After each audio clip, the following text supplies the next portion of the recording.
पहिला धडा.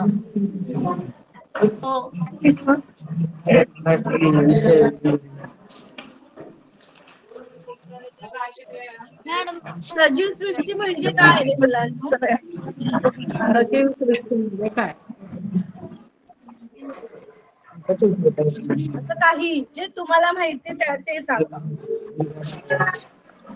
पुस्तकातलं उत्तर नको, काहीतरी नवीन सांगा, काहीतरी नवीन माहिती सांगा. सजीव सृष्टी म्हणजे तुम्हाला काय वाटतं?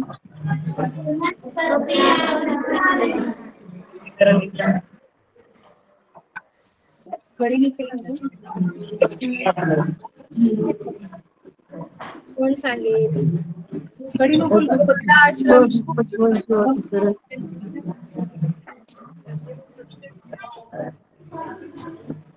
आश्रमशाळा, भारत पांढरे सरांच्या इथली मुलं, काहीतरी बोलताय तुम्ही मुलांनो? सजीव सृष्टी म्हणजे काय? सजीव म्हणजे कोण? बरोबर, सजीव म्हणजे आपण. अजून कोण काय सांगेल नवीन? प्राणी, प्राणी,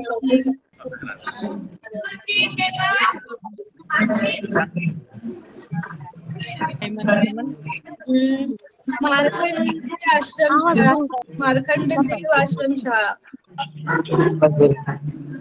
मॅडम आप नाही दिख रहे हो. मुलांना मग कदाचित ना तुमचं नेटवर्क थोडं स्लो झालं असेल म्हणून मी दिसत. मानवदया आश्रमशाळा सांगा तुम्ही. सजीव म्हणजे किंवा सजीव म्हणजे काय?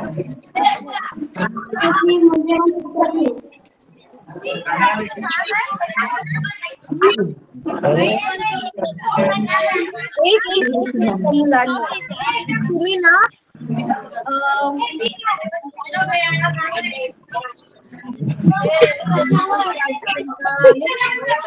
आटन आश्रमशाळा.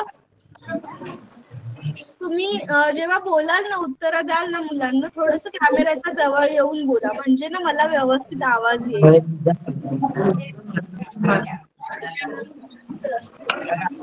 सजीव सृष्टी म्हणजे, सजीव म्हणजे कोण असतात? जे चालू फिरू शकतात, जे अन्न पाणी ग्रहण करतात, जे पाणी पितात, ते सगळे असतात सजीव. आपण, प्राणी, पक्षी, वनस्पती हे सर्व झाले सजीव. पण आपल्या सजीवांशिवाय, एक मिनिट मी ना तुम्हाला सगळ्यांना जरा म्यूट करते, म्हणजे तुम्हाला माझा आवाज आपल्याला दिसणाऱ्या सजीवांशिवाय देखील अजून अशी बरेच सजीव आहेत जे आपल्याला दिसत नाहीत, डोळ्यांना दिसत नाहीत. त्यांना आपण म्हणतो सूक्ष्मजीव. सगळीकडे असतात ते. अगदी आता तुम्ही बसलाय त्या बेंच वरती, तुम्ही हातात धरलेल्या पेन वरती, तुमच्या पुस्तकावरती, तुम्ही मित्राच्या खांद्यावरती हात टाकून बसलाय तर मित्राच्या खांद्यावरती सुद्धा सगळीकडे तुम्हाला हे सूक्ष्मजीव बघायला मिळतात. बघायला मिळतात म्हणजे असतात ते, आपण त्यांना बघू शकत नाही डोळ्यांनी. या सजीव सृष्टीबद्दल आणि त्यांच्या वर्गीकरणाबद्दल आपण या धड्यामध्ये शिकणार आहोत. आता सजीव तर आपल्या आजूबाजूला आपण खूप बघितलेले आहेत. प्राणी बघितलेत, पक्षी बघितलेत, वनस्पती बघितल्यात. मग त्यांचं वर्गीकरण का महत्वाचं आहे? आपण प्राणी आहोत, पक्षी वेगळे आहेत. प्राणी म्हणजे आपण सगळं प्राणीच आहोत. तुम्ही, मानव पण प्राणी आहे, कुत्रा, मांजर सगळे हे प्राणी ह्या गटामध्ये येतात. उडणारे पक्षी, त्यानंतर वनस्पती, जी झाडं आहेत ती सर्व एका गटामध्ये झाले. त्यानंतर असे अजून दुसरे सजीव आहेत त्यांच्याबद्दल आपल्याला जास्त प्रमाणात माहिती नाहीये आणि ते आपल्या आजूबाजूला अस्तित्वात आहेत. मग त्यांचं वर्गीकरण कसं करायचं ते आपण ह्या धड्यामध्ये बघूया. आपल्या पृथ्वीवरती विविध परिसंस्था आपल्याला बघायला मिळतात. प्रत्येकामध्ये वेगवेगळे प्राणी आहेत, पक्षी आहेत आणि त्या प्राणी पक्षी आपल्या आजूबाजूला असतात. त्याच्यानंतर विविध विविध म्हणजे जवळपास लाखो प्रकारचे सूक्ष्मजीव, वनस्पती, प्राणी आपल्या आजूबाजूला आहेत. आणि मग त्यांचं अभ्यास करायचा झाल्यास, त्यांच्याबद्दल माहिती घ्यायची झाल्यास आपण आपल्याला कसं कळणार की आपल्याला त्या स्पेसिफिक प्राण्याबद्दल किंवा वनस्पतीबद्दल अभ्यास करायचा आहे. त्याच्यासाठी त्यांचं वर्गीकरण महत्वाचं आहे. ती प्राणी आहे की पक्षी आहे की अजून काय आहे, हे ज्यावेळेस आपल्याला कळेल त्याच वेळेला आपण त्यांचं वर्गीकरण करू शकतो आणि त्याचा अभ्यास त्याने सोपा होतो. म्हणून वर्गीकरण महत्वाचं आहे.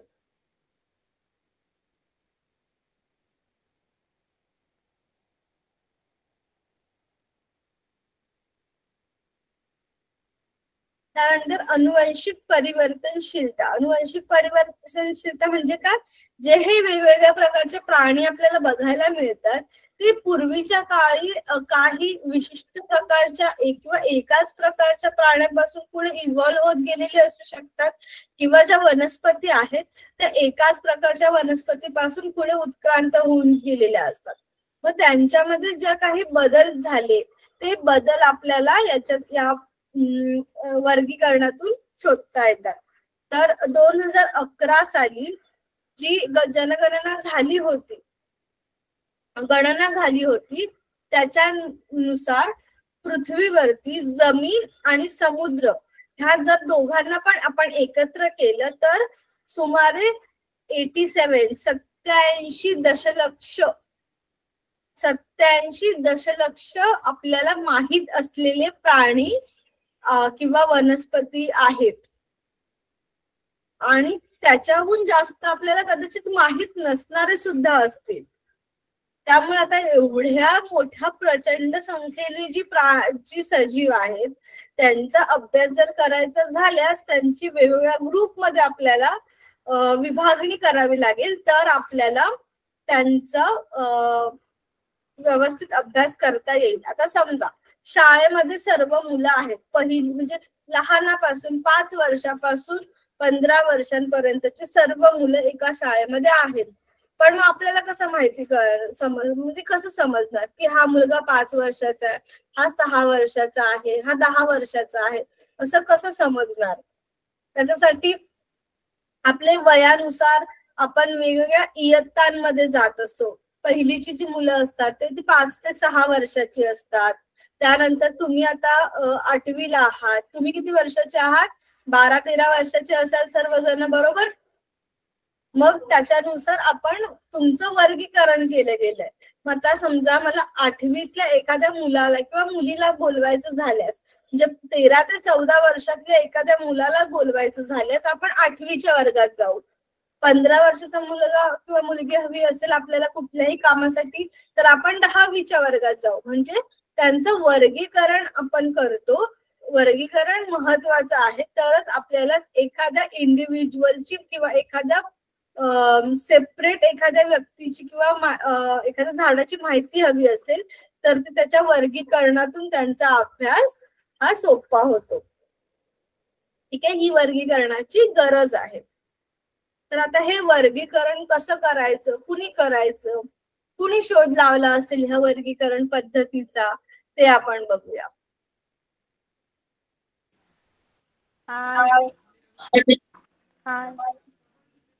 कोण काय म्हणते?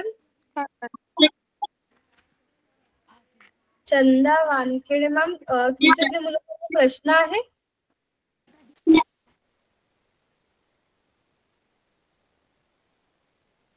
ओके, तर आपण आता बघूया जैविक वर्गीकरण कुणी केलं, का केलं आणि कशासाठी केलं.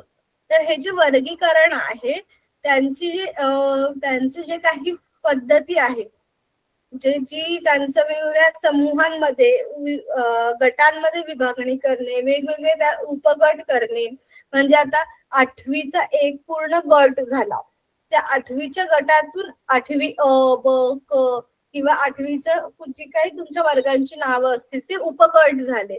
मग त्यानंतर वर्गामध्ये सुद्धा मुलांचा वेगळा गट, मुलींचा वेगळा गट, मग मुलींमध्ये सुद्धा आपापले जे काही आपले जवळचे मित्रमैत्रिणी असतात त्यांचा आपला वेगळा गट असतो.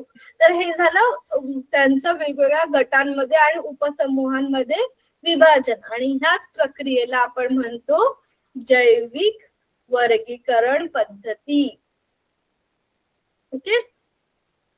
फार वर्षांपूर्वी एक सायंटिस्ट होता रॉबर्ट विटेकर नावाचा.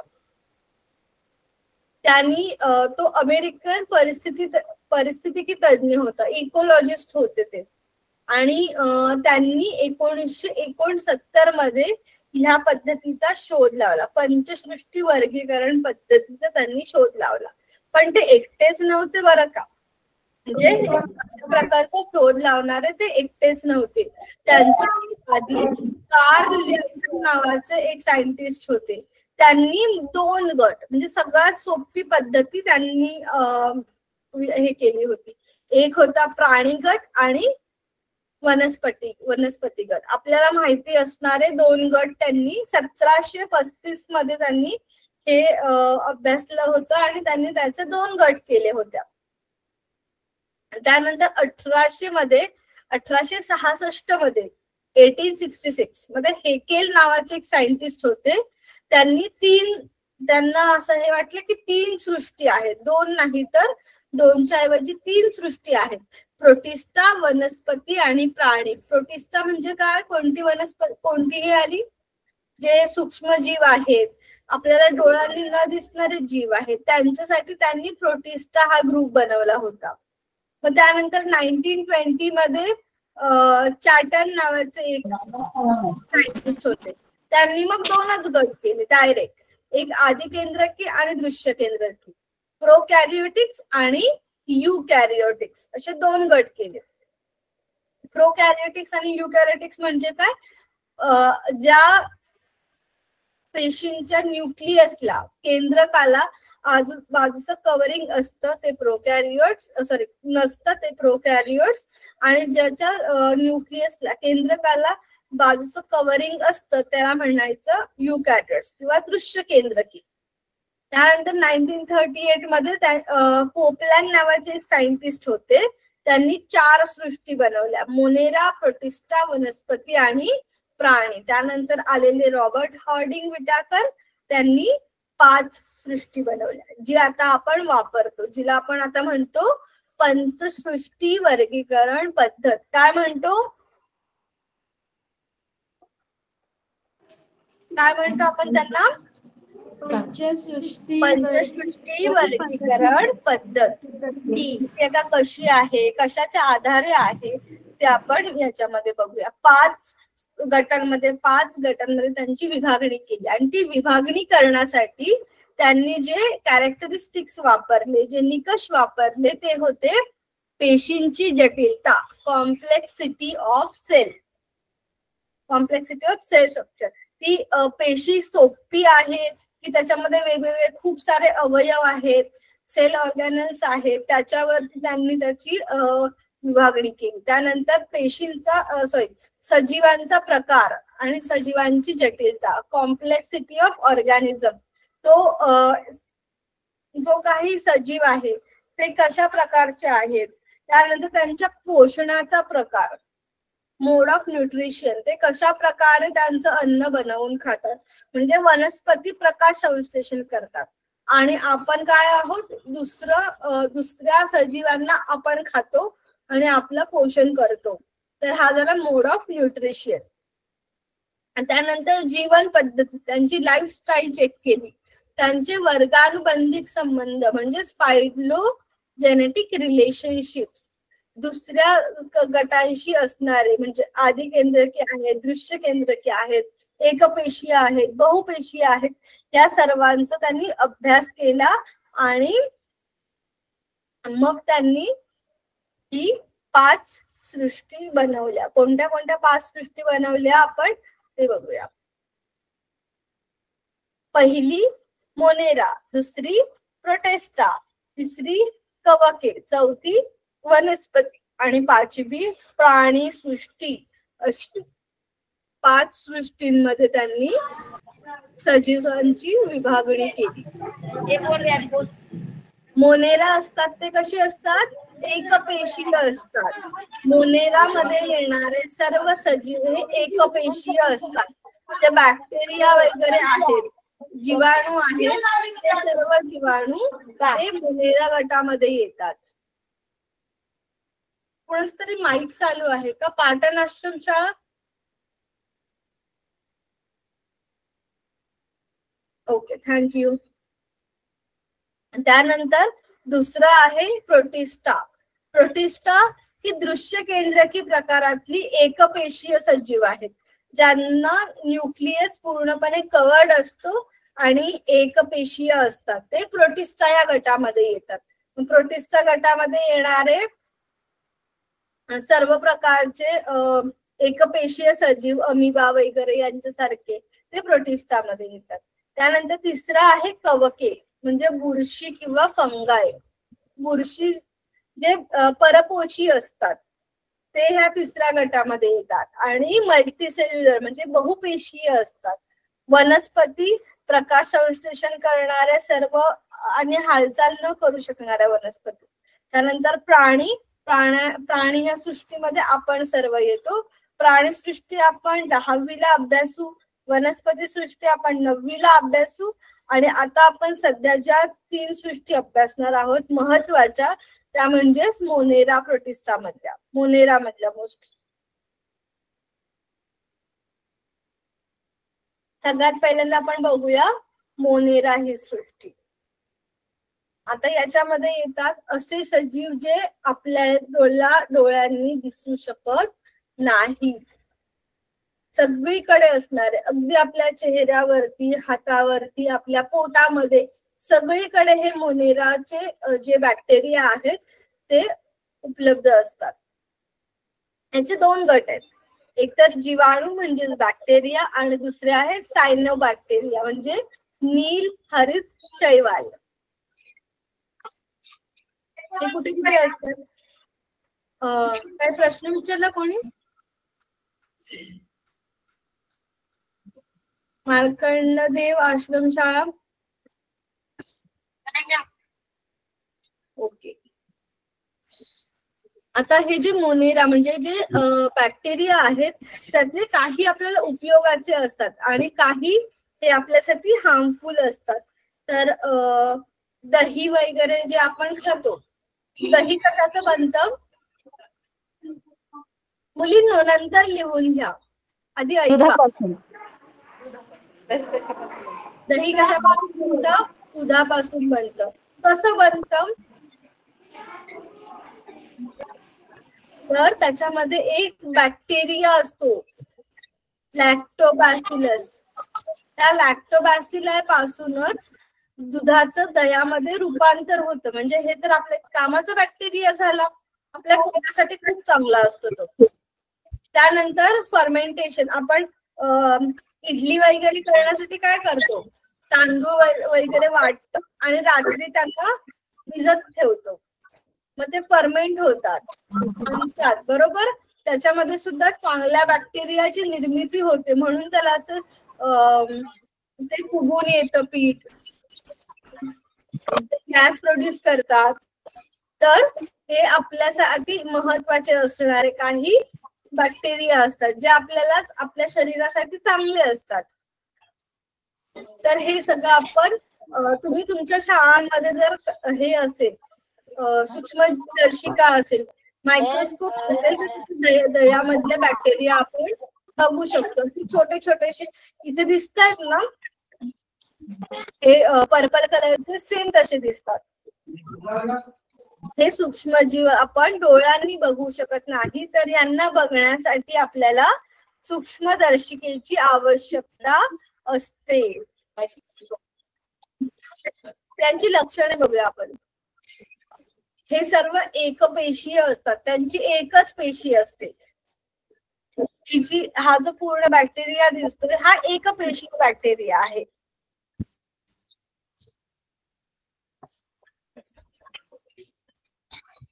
त्यानंतर हे सर्व स्वयंपोषी किंवा परपोषी असू शकतात.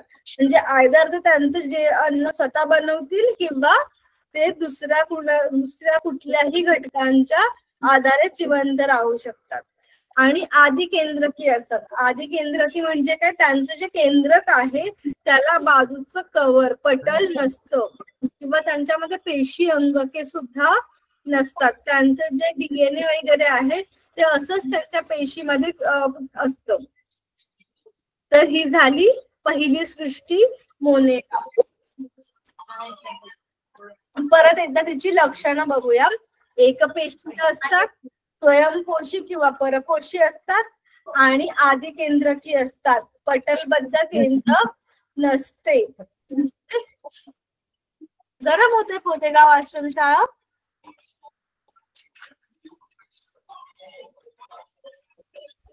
पुस्तकाचा वापर तुम्ही हवा घालण्यासाठी करताना दिसतंय मला.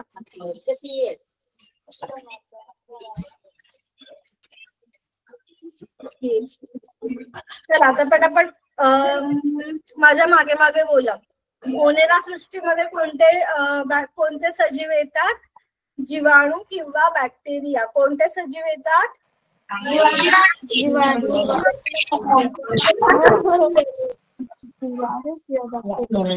आता त्यांची जी लक्षणं आहेत तर आपण तुमच्याकडून ऐकूया. कोण सांगेल?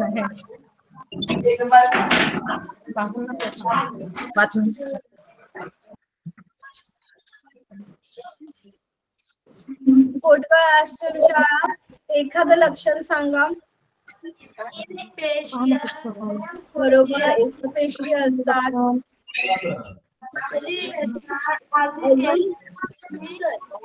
मानवदेव आश्रमशाळा,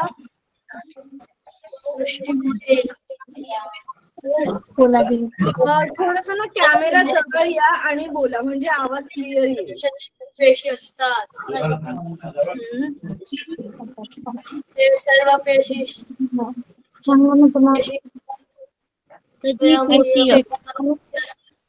स्वयंपोषी किंवा परपोषी असतात.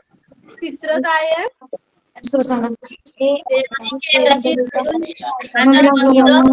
आधी केंद्रीय.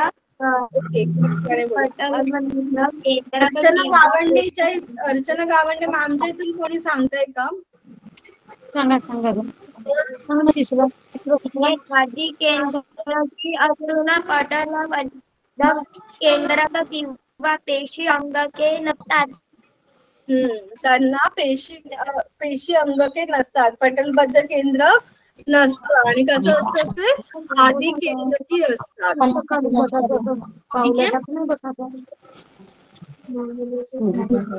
नेक्स्ट बघूया आपण दुसरी सृष्टी.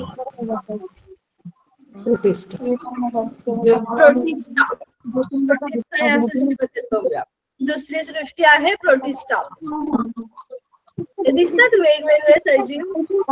हे बॅक्टेरिया नाहीयेत, हे एकपेशीय सजीव आहेत. अमिबा वगैरे हे सर्व आपल्या आजूबाजूला पाण्यामध्ये किंवा अजून पाण्यामध्ये तर मोस्टली अमिबा असतोच. नदीच्या पाण्यामध्ये वगैरे पॅरामोशियम असतो, युग्लिना असतात, वॉलवॉक्स असतो. पण हे आपल्याला डोळ्यांनी दिसू शकत नाही. हे खूप छोटे असतात, मायक्रो असतात. पण यांच्यामध्ये एक वेगळं वैशिष्ट्य आहे की जरी हे एकपेशी असले तरी सुद्धा यांच्या पेशीमध्ये पटलबद्ध केंद्रक असते. म्हणजे त्यांचं जे केंद्रक आहे ते त्यांचं न्यूक्लियस आहे, त्यांच्या भोवती असं कव्हर असतं. समजा ही त्यांची पेशी आहे, त्या पेशीमध्ये हे असं कव्हरवालं केंद्रक असणार आहे. आणि जे आपण मगाशी बघितले बॅक्टेरिया मोनेऱ्यामध्ये, त्यांना असं त्यांची पेशी आहे पण त्यांचं जे न्यूक्लियस मधलं सगळं जेनेटिक मटेरियल आहे ते असंच डायरेक्टली असतं. त्यांना बाजूने असं कव्हर नसतं. त्यांचं जेनेटिक मटेरियल असं बाजूने कव्हर नसतं. त्याला वर नसतं.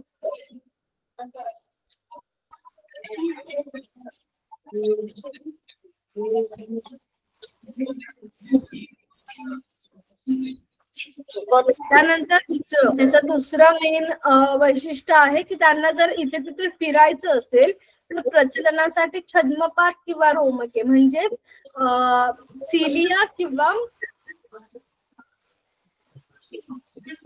खोटे पाय छद्मपात म्हणजे काय, खोटे पाय, पाय नसतात ते त्यांचे, छोटे छोटे त्यांच्यावरती हे दिसतात असे छोटे छोटेसे केस टाईप मध्ये ते असतात.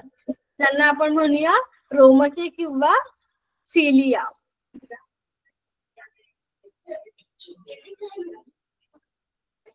किंवा कशाभिका म्हणूया आपण त्यांना. ही युग्लिनाला अशी असते, अशी एक लांब अशी केसांसारखी एक स्ट्रक्चर असतो ज्याच्याने ते इकडे तिकडे फिरू शकतात. त्यांना फिरण्यासाठी असे सिलिया किंवा रोमके किंवा छद्मपाद असतात. त्यानंतर ह्या काही स्वयंपोषी असतात तर काही परपोषी असतात.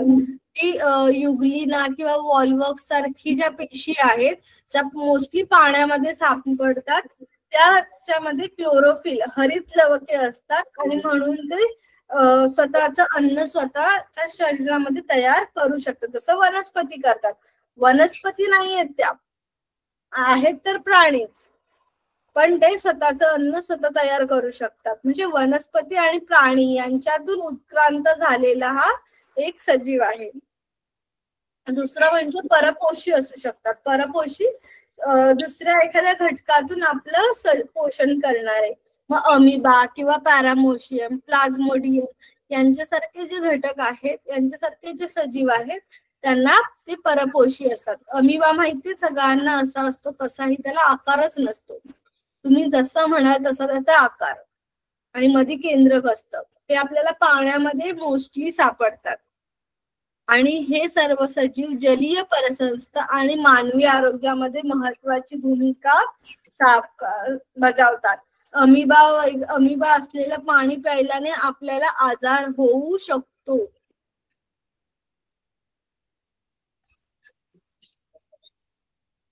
डबक्यातील साचलेलं पाणी, नदीतलं पाणी, तलावातलं पाणी, अशा पाण्याच्या ठिकाणी आपल्याला हे जास्त प्रमाणात बघायला मिळतात. प्रोटिस्टा. समजलं प्रोटिस्टा बद्दल काय डाऊट आहे कुणाला? प्रश्न असेल तर तुमच्या शिक्षकांना सांगा माईक अनम्यूट करून देण्यासाठी. समजलं असेल तर असं थम्सअप करा.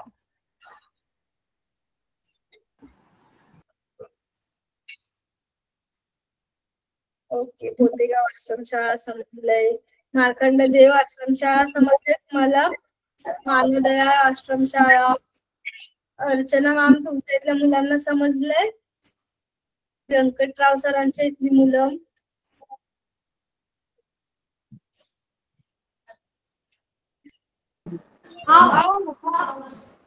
कोसंबी आश्रमशाळा.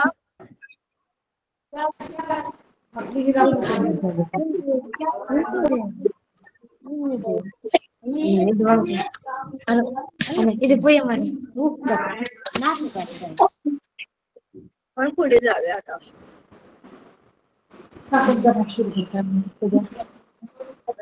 नेक्स्ट आहे पुढची सृष्टी आहे कवके किंवा फंगाई. कवके आपल्याला माहित असलेलं त्यांचं नाव म्हणजे बुरशी. बुरशी बघितली तुमच्यापैकी कोणी? बुरशी लागलेली बघितली भाकरीला, पावाला किंवा कुठल्याही खाण्याच्या पदार्थाला बुरशी लागलेली? हिरव्या किंवा काळसर रंगाची असते बरोबर. ती ह्या सृष्टीमध्ये येते कवके. हे जे बुरशी वगैरे असते ती कशी असते? परपोषी असते. दुसऱ्या एखाद्या गोष्टीवरती, सजीवांवरती किंवा कुठल्याही खाण्याच्या पदार्थांवरती ती जगते. असंश्लेषी असते म्हणजे ते स्वतःच अन्न स्वतः बनवू शकत नाही. दुसऱ्या कुणाकडून तरी पोषण मिळण्याची आवश्यकता असते. आणि दृष्ट केंद्रकी सजीव असतात. हे जास्त करून मृतोपजीवी असतात. मृतोपजीवी म्हणजे काय? कुठल्याही मेलेल्या किंवा सडलेल्या कुजलेल्या पदार्थांवरती हे जगतात. झाड वगैरे एखादं किंवा मग खराब झालेलं अन्न यांच्यावरती बुरशी येते आणि कुजलेल्या कार्बनी पदार्थांवरती त्यांचं पोषण होतं. यांची जी पेशी भित्तिका असते ती कायटिन नावाच्या जटिल शर्करेपासून, कॉम्प्लेक्स शुगर पासून बनलेली असते. कशाने बनलेली असते पेशी भित्तिका यांची? कायटिन. कशाने बनलेली असते? कायटिन. त्याची स्पेलिंग CHITINE. तुम्ही वाचताना कदाचित ती चायटिन वाचाल, पण त्याचं खरं उच्चार हे कायटिन आहे. काय आहे? कायटिन. बरोबर. आणि काही कवके जी असतात ते तंतू स्वरूपात असतात, म्हणजे अशा लाईन्स लाईन्स लाईन्स लाईन्स. आणि त्यांच्या पेशी द्रव्यामध्ये असंख्य केंद्रके असतात. त्यांचे एक्झाम्पल्स म्हणजे किण्व किंवा बेकर्स ईस्ट, जे केक वगैरे बनवण्यासाठी, केक पाव वगैरे बनवण्यासाठी जी वापरली जाते ती बुरशी म्हणजे किण्व किंवा ईस्ट. केक फुगवण्यासाठी, पाव फुगवण्यासाठी जे वापरतात ते असतं किण्व. किण्व नावाची बुरशी असते ती. ईस्ट म्हणूया आपण त्यांना इंग्लिश मध्ये. त्यानंतर ऍस्परजिलस असते. मक्याच्या कणसांना जी बुरशी लागते ती ऍस्परजिलस प्रकाराची असते. पेनिसिलियम ही सुद्धा एक बुरशी आहे, पण पेनिसिलियम एक अँटीबायोटिक आहे. आपल्यासाठी ते औषधाचं काम करते.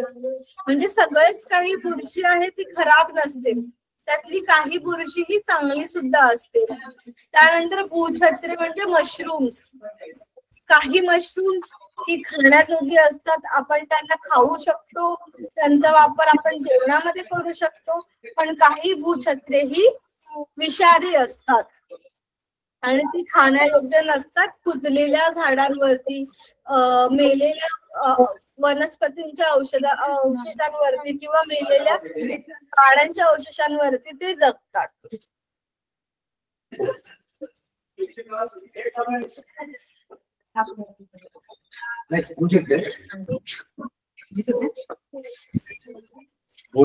कवकांबद्दल, फंगाय बद्दल समजलं तुम्हाला?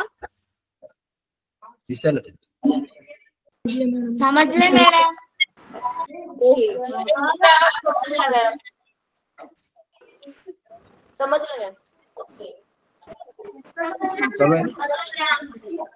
एकदा पुन्हा आपण हे थोडस रिवाइज करूया. आपण बघितली जैवसृष्टी, जैविक वर्गीकरण. कोणती पद्धत बघितली आपण?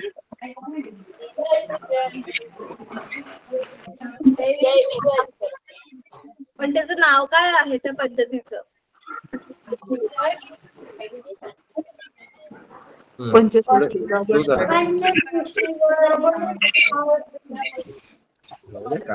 पंचसृष्टी वर्गीकरण पद्धती. कोणती बघितली आपण?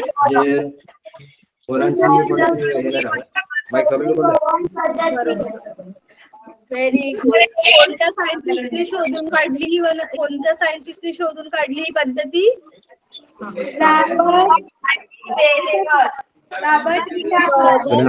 हार्डिंग विटेकर या सायंटिस्टने, या शास्त्रज्ञाने ते शोधून काढलं. आणि किती गटामध्ये सजीवांची विभागणी झाली तर हे सर्वांनी उत्तर सांगायचंय. असं नंबर सांगावा. 5 गटांमध्ये. किती गटांमध्ये? 5 गटांमध्ये त्याची विभागणी करण्यात आली. त्यासाठी आपण कोणकोणते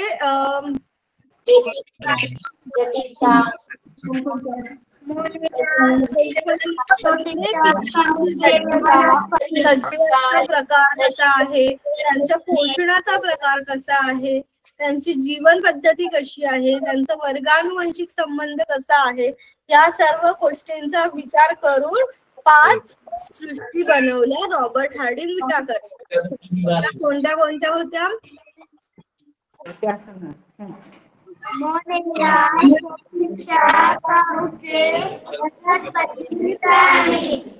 व्हेरी गुड मुलींनो, व्हेरी गुड.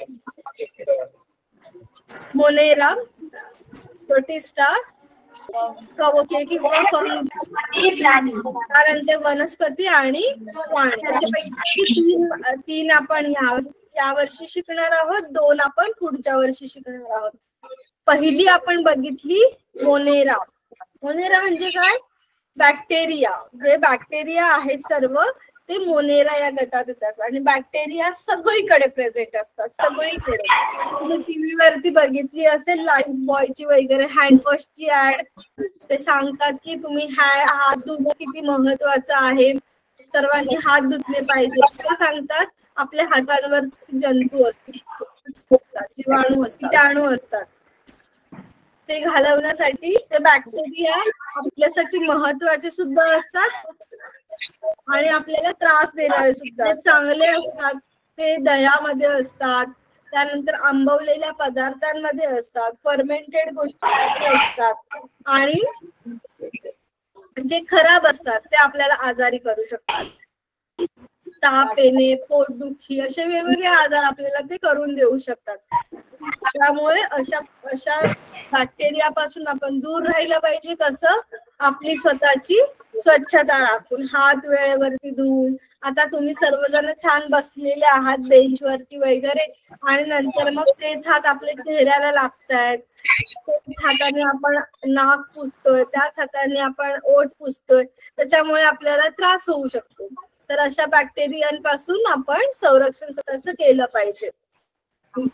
ते त्यांच्याबद्दलची माहिती सांगा आता मला. त्यांची वैशिष्ट्ये आपण बघितली. ते काय काय होते?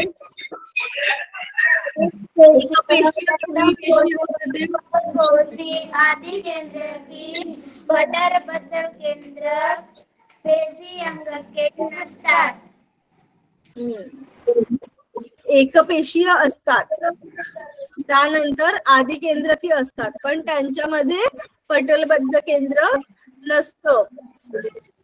पेशी अंगके नसतात. स्वयंपोषी असतात की परपोषी असतात?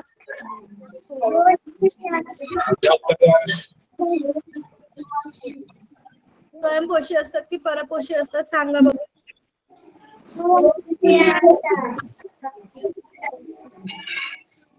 स्वयंपोषी असतात, परपोषी पण असतात, दोन्ही असतात. ते दोन्ही प्रकारचे असतात, स्वयंपोषी पण आणि परपोषी. दुसरा गट आपण बघितला प्रोटिस्टा. कोणता बघितला?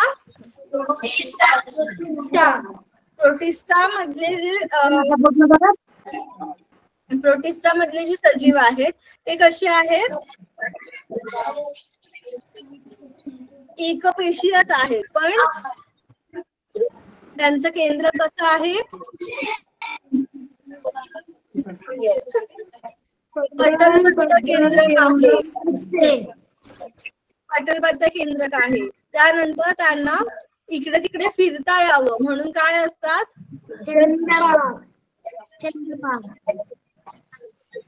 छद्मपाद असतात किंवा रोमके म्हणूया आपण त्यांना.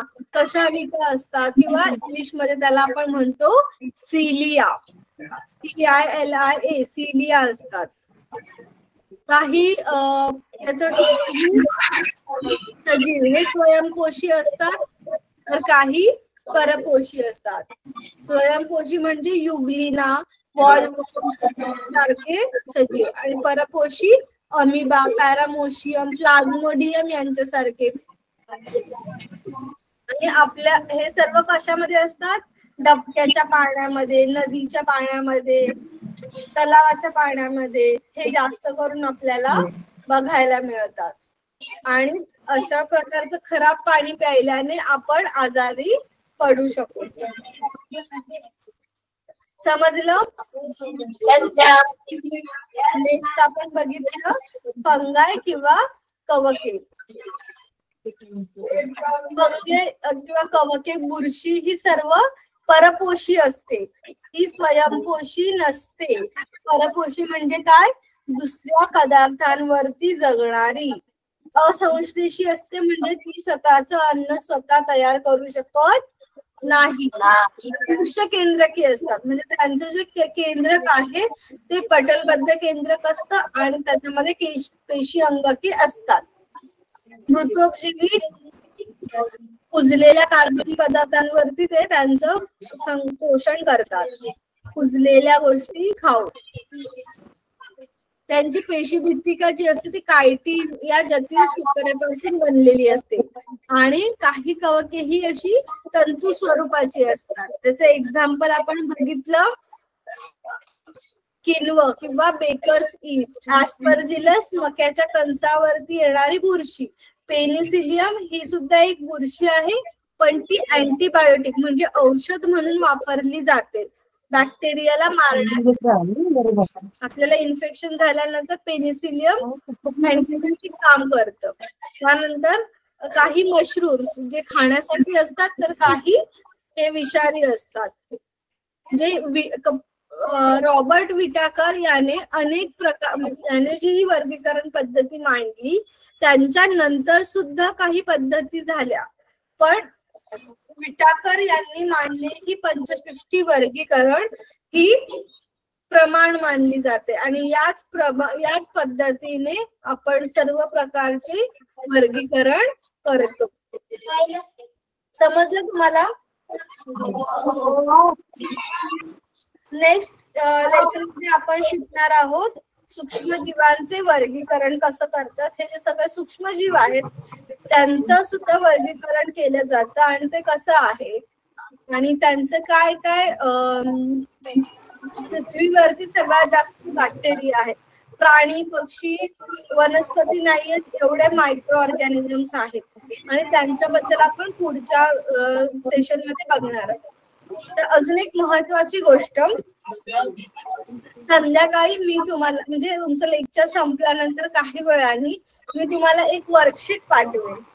ती वर्कशीट तुमच्या ही असणार आहे प्री रीडिंग वर्कशीट. म्हणजे तुम्ही हा धडा शिकण्यापूर्वी तुम्हाला त्याच्याबद्दल किती माहिती आहे याबद्दलची ती वर्कशीट आहे. जेव्हा तुम्ही ती सोडवाल त्यावेळेला जास्त मोठी नाही, 15-20 मिनिटं लागतील आणि अगदी छोटे छोटे प्रश्न आहेत. त्यातून तुम्हाला कळेल की तुम्हाला ह्या धड्याबद्दल किती माहिती होती आणि तुम्ही त्याबद्दल किती जागरूक होता. त्यानंतर धडा संपल्यानंतर आपण अजून एक वर्कशीट बघणार आहोत. अजून एक वर्कशीट तुम्ही सोडवणार आहात, त्यातून तुम्हाला हा धडा किती समजलाय हे तुम्हाला समजेल. दोन्ही वर्कशीट तुमच्या वहीमध्ये सोडवायच्या आहेत. ठीक आहे. आणि वर्कशीट तुमच्या शिक्षकांच्या ग्रुपवरती येईल. मी तुमच्या सरांना मॅमना आठवण करून द्यायची की वर्कशीट आम्हाला सोडवायला द्याल ना आठवण करून. Yes ma'am. ओके. काही डाऊट आहे कुणाला? ठीक आहे. आपण आता थांबूया आणि पुढच्या वेळेस भेटूया पुढच्या आठवड्यामध्ये आणि पुढचा पाठ शिकूया. तोपर्यंत जेवढं शिकवलं गेलेलं आहे तेवढं सगळ्यांनी वाचायचं आहे.